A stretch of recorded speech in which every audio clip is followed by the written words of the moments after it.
Hi అండి. ఈరోజు నేను మునగాకు కరివేపాకు కాంబినేషన్తో పొడి చేద్దాం అనుకుంటున్నాను. మునగాకు తీసుకోవాలండి. మునగాకు తీసుకొని మునగాకు అంతా ఇలా దుసుకొనేసి నీట్గా కడిగి ఆరబెట్టుకొని, అలానే కరివేపాకు కూడా తీసి కడిగి ఆరబెట్టుకొనేసి కరివేపాకు కూడా తీసి పక్కన పెట్టుకోవాలండి. ఇప్పుడు ఈ మునగాకు ఓవెన్లో పెట్టి డ్రై రోస్ట్ చేసుకుందామండి.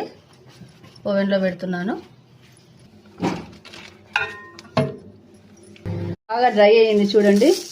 ఇలా డ్రై అయ్యే వరకు కరివేపాకు కూడా వేస్తామండి. కరివేపాకు ప్లేట్లో వేసుకున్నాను. ఇప్పుడు ఓవెన్లో పెడతానండి.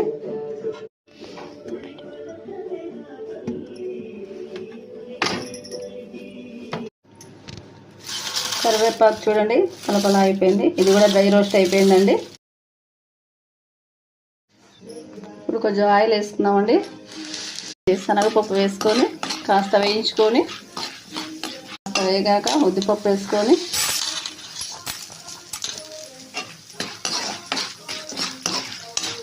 వేగాక ధనియాలు కూడా వేసుకుందామండి.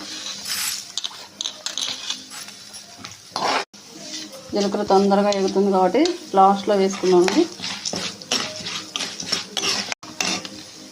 ఇప్పుడు ఎండుమిరపకాయలు వేసుకుందామండి. నేనైతే దానికి కావాల్సినటువంటి సరిపడా తీసుకున్నానండి. వేసుకుందామండి. అన్నీ కలిపి మిక్సీకి వేసుకుందాం.